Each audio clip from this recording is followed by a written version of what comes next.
दोस्तों आप सभी को हैप्पी न्यू ईयर यानी कि नव वर्ष की हार्दिक शुभकामनाएं।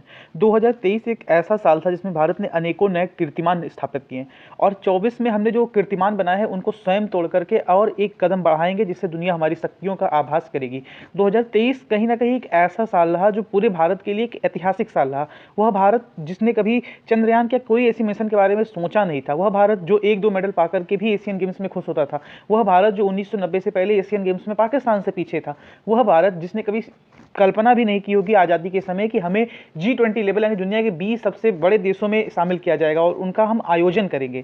और आज हम बात करेंगे एक ऐसे व्यक्ति के बारे में जो भारतीय ना होते हुए भी कहीं ना कहीं भारतीय है, नहीं है, कौन है, क्या है, इसको हमने नाम दिया है अननोन वॉरियर, जो कहीं ना कहीं हमारे देश के दुश्मनों का दुश्मन देशों में जा करके जिस हिसाब से वह मुकाबला कर रहा है, ना सिर्फ मुकाबला कर रहा है बल्कि उनको पराजित करके उनको मृत्यु के तक पहुंचा दे रहा है।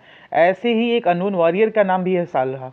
अनेकों कीर्तिमान 2023 में स्थापित हुए, 2024 में अनेकों कीर्तिमान आने वाले हैं मित्रों। आज इसी के बारे में हम चर्चा करेंगे। कुछ कीर्तिमान ही हम लेकर के आए हैं जो हमने 2023 में बनाया था और 2024 में ऐसी क्या क्या चीज़ें आने वाली हैं, क्या क्या होने वाला है, उन सब के बारे में आपको थोड़ी ब्रीफ समरी देंगे। बहुत दिनों से वीडियोस नहीं आ रहे थे लेकिन अब रेगुलर बेसिस पर वीडियो आएंगी, job update related video regular आएंगी, रोज आएंगी। और अदर कोई इंपॉर्टेंट वीडियो रही ऐसे जिसमें हमको कुछ आपको बताना रहे या कुछ आपसे टॉक करना रहे तो वो भी आएंगी हफ्ते में एक आध, वो जैसे ऐतिहासिक वीडियोस किसी पैटर्न पर। लेकिन जॉब अपडेट रेगुलर आती रहेंगी, वह कल से नियमित हो जाएंगी। रेगुलर बेसिस पर जॉब अपडेट्स आती रहेंगी इस चैनल पर। गवर्नमेंट जॉब अपडेट्स को हमने अभी प्रायोरिटी दिया है कि उसको ही ज़्यादा से ज़्यादा दिखाया जाएगा और अगर प्राइवेट जॉब में भी कोई बहुत बल्क लेवल की वैकेंसी आई है या कहीं बहुत अच्छी कंपनी में आई है तो उसको भी दिखाया जाएगा। तो मित्रों 2023 की शुरुआत में ही हमें एक ऐसी सफलता मिली जिसकी उम्मीद ना सिर्फ हमारे भारत में से ही कई लोग नहीं कर रहे थे। जी हाँ दोस्तों, हमारे भारत में ही जो भारत विरोधी तत्व है वो भी नहीं चाह रहा था कि इस पर सफलता मिले हमको। जब हमारा पिछला मिशन फेल हुआ था 2019 में, के सिवन जी जब वहाँ के इसरो के चीफ थे, जिस हिसाब से वह रोए थे, उसमें भी कई लोगों ने खुशियां व्यक्त की थी। भारत में ही रहने वाले भारत के गद्दारों ने खुशियां व्यक्त की थी। उन गद्दारों की छाती पर इसरो ने टांग रख करके वहाँ पर चंद्रमा पर पहुंचा दिया और पहुंचाया नहीं, उनकी छाती पर अपना दूसरा पैर रख करके ये भी बताया कि हम लोग दक्षिणी ध्रुव पर पहुंचने वाले पहले देश बन गए। और जितनी पैसे में हमारा देश पहुंच गया है चंद्रमा पर, उतने में विदेशों में एक पिक्चर नहीं बनती। जी हाँ दोस्तों, मूवी नहीं बनती विदेशों में। और बता दें आपको, जो आपके पड़ोसी मुल्क हैं पाकिस्तान, इनका भी वहाँ चंद्रमा तक तो दूर, ये भारत में घुसने के रास्ते नहीं ढूंढ पा रहे हैं। चाइना जो है आपका, इसके तो मिशन अनेकों फेल हुए हैं। इसके इतना पैसा ये लगा रहा है चंद्रमा पर जाने के लिए, लेकिन दक्षिणी ध्रुव पर कभी भी ये सफलता से अभी तक उतर ही नहीं पाया। अमेरिका ऐसा कंट्री दक्षिणी ध्रुव पर नहीं उतर पाया, रसिया नहीं उतर पाया, ब्रिटेन तो छोड़ ही दीजिए। और ऐसी कंट्रीज जो अनेकों प्रयास कर चुकी, अनेक पैसा लगा चुकी, जिनके पास पैसों का ठा है, वह भी नहीं पहुंच पाई। सो कॉल्ड जो डेवलप्ड वेस्टर्न कंट्रीज हैं, इन्होंने बहुत प्रयास किया लेकिन दक्षिणी ध्रुव पर पहुंचना जो लगभग नामुमकिन था। जब तक हमारा नहीं मिशन सक्सेसफुल हुआ था, नासा तक ये नहीं मानने को तैयार था कि हम लोग वहां पहुंच पाएंगे। लेकिन हमारे वैज्ञानिकों ने, हमारे देश के महान वैज्ञानिकों ने एस सोमनाथ जी के नेतृत्व में वहां पर चंद्रमा के दक्षिणी ध्रुव पर पहुंचकर ना सिर्फ भारत का झंडा लहराया, अब तो पूरे दुनिया में यह बताया कि इसरो एक ऐसी शक्ति है जो दुनिया के सारे वैज्ञानिक संगठनों का नेतृत्व करने के लिए तैयार है। इससे सबसे बड़ा झटका कहीं ना कहीं नासा को लगा, जो अपने आप को सर्वा समझता था अंतरिक्ष के क्षेत्र का। अब आप देख रहे होंगे किस प्रकार इसरो तमाम देशों के सैटेलाइट्स लॉन्च कर रहा है। अमेरिका के भी सैटेलाइट्स इसरो लॉन्च कर रहा है, उसमें भी अनेकों रिकॉर्ड्स बनाते जा रहा है। कभी 106 में सैटेलाइट्स लॉन्च कर दिया, कभी 100 सैटेलाइट्स लॉन्च कर दिया।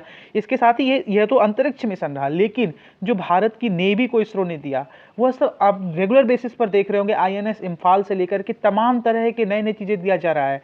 और इसके अलावा भारत अपना जो मिसाइल डिफेंस सिस्टम बना रहा है, यानी कि जो हम लोगों ने S-400 रसिया से खरीदा था, अब वो सेम हम लोगों ने अपने देश में आकाश एयर डिफेंस सिस्टम नाम से बना लिया, जिसको ना सिर्फ हम अपने देश में इस्तेमाल करेंगे बल्कि फिलीपींस, इंडोनेशिया ऐसे देशों ने हमसे मांगा है, हमसे खरीदने के लिए लगाया है। तेजस मार्क 2 को हम लोगों ने जिस लेवल पर डेवलप किया, अब हमारे देश में ही लड़ाकू विमान बन रहे हैं, तो वो भी टोटल 80% स्वदेशी निर्मित। और इस साल उसका लक्ष्य रखा गया है कि अब उसके इंजन पर वर्क चल रहा है, यानी कि अब वो पूरा स्वदेशी हो जाएगा। उस तेजस को भारत ने UAE के समिट में ले जाकर के एयर डिफेंस शो में जिस हिसाब से प्रदर्शित किया कि दुनिया के लगभग 15 से 20 देश उस तेजस को खरीदने के लिए उत्सुक हैं, क्योंकि उस तेजस की कीमत में आप अगर एक राफेल खरीदने जाएंगे उतने में आपके पास 10 तेजस आ जाएगा, और 10 तेजस मिलकर के कम से कम 4 से 5 राफेल का भी मुकाबला कर लिया, तो आप समझ सकते हैं कितना आगे हम लोग बढ़ चुके हैं।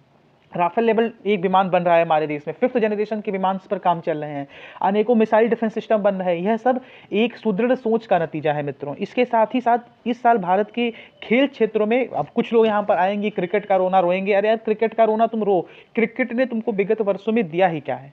एक सवाल है, क्रिकेट ने आपको विगत वर्षों में दिया क्या है? 2011 वर्ल्ड कप के बाद कुछ नहीं दिया है क्रिकेट ने।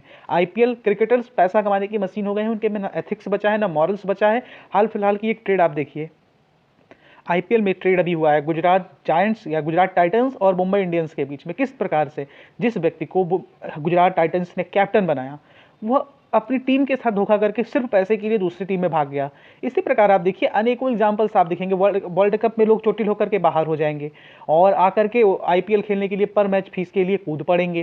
तो क्रिकेट को आप सिर्फ एक सर्वे सर्वा स्पोर्ट्स मत मानिए, को भी क्रिकेट एक रीजन में देखा जाता है। इंडियन सब कॉन्टिनेंट के अलावा क्रिकेट के प्रशंसक आपको एकमात्र ऑस्ट्रेलिया और इंग्लैंड के अलावा कहीं पर भी एकदम भयंकर सपोर्टर नहीं मिलेंगे जो आपको स्टेडियम तक फुल कर दें। ये भारतीय ही हैं जो हर जगह स्टेडियम फुल करते हैं।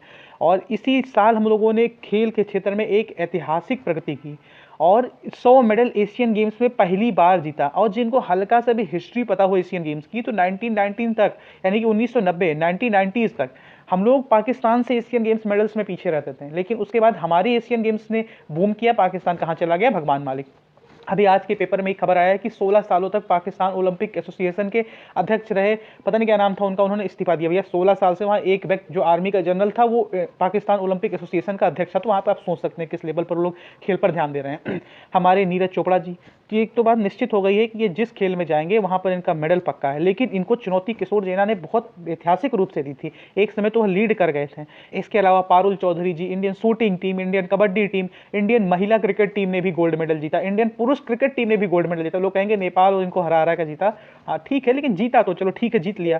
इसके अलावा जो ओलंपिक की उम्मीदें बनी है ना इससे, इस एशियन गेम से, वो बहुत बड़ी हैं। बैडमिंटन में चिराग सात्विराज और रंकी रेड्डी जी का जो है, इनकी जो डबल्स की टीम है, इनकी टीम ओलंपिक में मैं कह रहा हूं मेडल निश्चित है। मेडल पीवी सिंधु जी हाल के फॉर्म को देखते हुए ओलंपिक में निश्चित नहीं कहा जा सकता, लेकिन यह दोनों सेट्टी और रेड्डी जी, ये दोनों मेडल निश्चित है ओलंपिक में। इसके अलावा शूटिंग में किस हिसाब से ऐतिहासिक प्रदर्शन किया।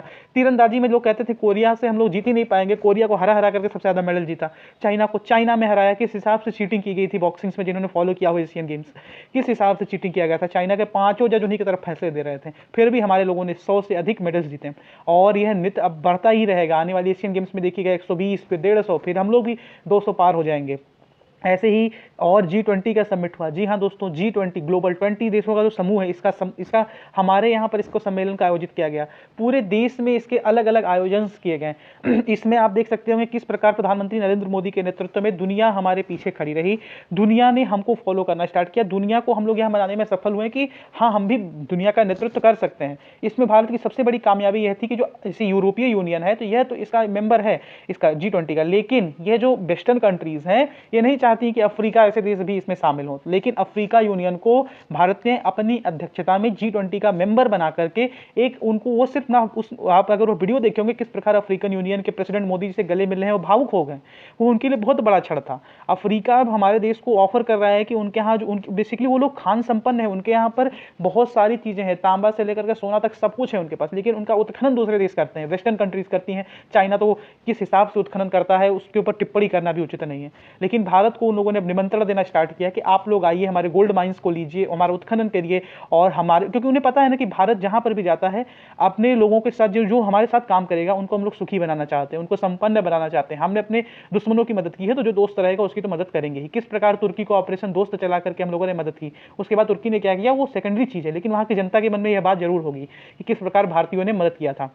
इसके अलावा आप देख सकते हैं कि जिस ब्रिटेन ने हमारे देश पर 200 सालों तक राज किया, हमारी 45 ट्रिलियन डॉलर्स की मुद्राएं लूट ले गया, हमारे देश की इकोनॉमी को गर्त में पहुंचा दिया। जी हाँ दोस्तों, 45 ट्रिलियन डॉलर से ज़्यादा अधिक रुपए हमारे यहाँ से लूट के ले गया। अधिक मुद्राएं, स्वर्ण मुद्राएं, हमारा 45 ट्रिलियन समझ रहे हैं, अमेरिका की इकोनॉमी नहीं है, इससे अधिक ब्रिटेन ने लूटा हमारे देश से। सिर्फ इतना लूटने के बावजूद क्या हुआ, आज उनके देश का प्रधानमंत्री भी हमारा ही है, हमारे ही मुल्क का है, और उनको हम लोगों ने इकोनॉमी में भी पीछे छोड़ दिया। भारत 5वीं विश्व की सबसे बड़ी इकोनॉमी बन गया। इस साल हो सकता है चौथे या तीसरे नंबर पर भी हम लोग आ जाएं। जर्मनी और जापान को भी हम लोग पीछे, पक्का 5वीं तो हम लोग बन ही चुके हैं, उम्मीद है कि तीसरे नंबर पर भी आ जाएंगे जल्द ही। लेकिन ब्रिटेन को पछाड़ना कहीं ना कहीं एक ऐतिहासिक रहा। जिस ब्रिटेन ने हमें लूटा, हमारे 45 ट्रिलियन डॉलर्स को लूटा और हमारे देश के ऊपर कितने प्रकार के अत्याचार किए, उस ब्रिटेन को पछाड़कर हम लोग दुनिया की 5वें नंबर की सबसे बड़ी इकोनॉमी बन गए। यह तो सिर्फ एक आंकड़ा है। इसके हिसाब से और जितनी विकसित देशों में जीडीपी ग्रोथ या विकासशील देशों, बड़े देशों में जीडीपी ग्रोथ जो है, इसमें भी भारत सर्वोपरि रहा, भारत सबसे ऊपर रहा। चीन की जीडीपी ग्रोथ को, उसका तो हालांकि कोई आंकड़ा ही मत लो, क्योंकि चीन का कोई भी आंकड़ा सार्वजनिक है ही नहीं, जो उनकी गवर्नमेंट बताती है वही है। लेकिन यूएस, इन सब देशों, ब्रिटेन हो गया, यूरोपीय यूनियंस हो गया, इन सारे देशों के आंकड़े जो यूएन की तरफ से डिक्लेयर किए जाते हैं, इन सबका मिला करके हम लोग सबसे ऊपर है दुनिया में। चाइना के जो गवर्नमेंट के आंकड़े उससे भी ऊपर हमारी जीडीपी ग्रोथ है। कुछ लोग कुछ कहेंगे, लेकिन जीडीपी ग्रोथ के मामले में जिस हिसाब से इकोनॉमी बूस्ट हुई है, पर कैपिटा इनकम बढ़ा है, इस तमाम चीजें कहीं ना कहीं इंडिकेट कर रही हैं कि इंडिया सही दिशा में बढ़ रहा है आगे। इस दिशा में ब्रेक नहीं लगनी चाहिए, ब्रेक लगेगा तो बहुत पीछे चले जाएंगे। ब्रेक नहीं लगना चाहिए, दिशा नित्य प्रतिदिन आगे बढ़ती रहनी चाहिए। इसके अलावा भी अनेक चीजें हैं। हमने आपसे एक बात कहा था कि एक अननोन वॉरियर, जी हाँ दोस्तों, एक नाम दिया था अननोन वॉरियर। आप देख रहे होंगे पिछले 8-9 महीने से कहीं पर कोई आतंकवादी को आ रहे हैं, 2 लोग बाइक से गोली मार रहे हैं, निकल जा रहे हैं, किसी को जहर दे दिया जा रहा है, किसी को कुछ कर दिया जा रहा है। अब इसमें लोग कहेंगे कि भारत का क्या योगदान? अरे यार, इतना कॉमन सेंस लगाओ, जो भारत के खिलाफ आतंकी है उसी की क्यों हत्याएं हो रही हैं, उसी को क्यों मारा जा रहा है? और सिर्फ पाकिस्तान में नहीं, कनाडा, ब्रिटेन, यहाँ पर भी मतलब इस हिसाब से हमारी रॉ काम कर रही है। हम इस तो कॉमन सेंस की बात है कि कहीं ना कहीं भारतीय खुफिया एजेंसीज ही काम कर रही हैं, लेकिन कोई भी देश सबूत तक नहीं इकट्ठा कर पा रहा है कि हमारी एजेंसीज काम कर रही हैं। और क्या पता हमारी एजेंसीज ना काम कर रही, भाई हम कौन होते हैं कहने वाले कि हमारी एजेंसी ही काम कर रही है। लेकिन जो भी अननोन वॉरियर है भैया, किसी भी देश के हों, ये भले से पाकिस्तान के ही क्यों ना हो, जो पाकिस्तानियों को मार रहे हैं, पाकिस्तानी आतंकवादियों को मार रहे हैं, ये वहीं से क्यों ना हो, इनका अत्यंत, इनको भैया इनका प्रणाम, इनको नतमस्तक होना चाहिए समस्त भारतीयों को। और अगर यह रॉ काम कर रही है तो रॉ को एक बिग सल्यूट। कहीं ना कहीं अगर आप एक भारतीय, एक अपना थोड़ा सा कॉमन सेंस भी लगाइए। अमेरिका क्यों हमारे ऊपर आरोप लगा रहा है कि तुम्हारी खुफिया एजेंसी हमारे यहाँ लोगों की हत्याएं करा रहा है? कनाडा क्यों आरोप लगा रहा है? अमेरिका जो डॉक्यूमेंट लिए खड़ा है, लेकिन भारत कह रहा है सबूत साबित कर दो। यानी कि किस हिसाब से लोग दुनिया में कहते हैं मोसाद मोसाद मोसाद मोसाद ये कर लेता है, मोसाद वो कर लेता है। मोसाद का इंटेलिजेंस फेलियर हमास हमले में दिख गया। किस हिसाब से मोसाद ये नहीं बता पाया कि उनके देश में पैरा ट्रूप्स होकर के आतंकवादी घुस आए, वो भी हजारों की संख्या में। मोसाद ये नहीं बता पाया कि कहां से आ रहे हैं वो। मोसाद की जानकारियां इतनी फेल हो गई और हमारी रॉ इतनी सटीक जानकारियां दे रही है। तो अपने लोगों को कहीं ना कहीं एक तरह से नीचा तक दिखाया गया है, और वेस्टर्न कंट्रीज हो गई, जो भी हो गया, इनको बढ़ा चढ़ा के दिखाया गया है। लेकिन ऐसा नहीं है। हमारी रॉ दुनिया की सर्वश्रेष्ठ एजेंसी है, जिसके पास संसाधन सीमित हैं, जिसपे कहीं ना कहीं विगत पहले के वर्षों में, इन समय में हमें नहीं पता, कोई किताब आएगी तो पढ़ा जाएगा तो बताया जाएगा, बहुत पॉलिटिकल प्रेशर रहता था रॉ के ऊपर, और संसाधन के नाम पर तो कुछ नहीं था भैया, अपने ही नेता पकड़वा देते थे। कई सारे ऐसे किस्से आ जाते थे। लेकिन जिस हिसाब से रॉ काम करती है हमारे देश की सुरक्षा में, देखिए अगर खुफिया एजेंसीज काम नहीं करेंगी ना तो सारा काम सेना नहीं कर पाएगी। इजराइल में देखिए किस हिसाब से वहाँ की मोसाद का फेलियर था, लेकिन मीडिया नहीं बताएगा आपको कि मोसाद का फेलियर था। मीडिया तो ये बता रहा आतंकवादी क्या आते हैं, आतंकवादी आ कहाँ गए, तुम्हारे देश में आसमान से आतंकवादी टपक पड़े, उड़ उड़ के आ गए, मोसाद पता ही नहीं कर पाया कि हजारों की संख्या में आतंकवादी आ गए। वाह, इससे बड़ा इंटेलिजेंस फेलियर क्या हो सकता है?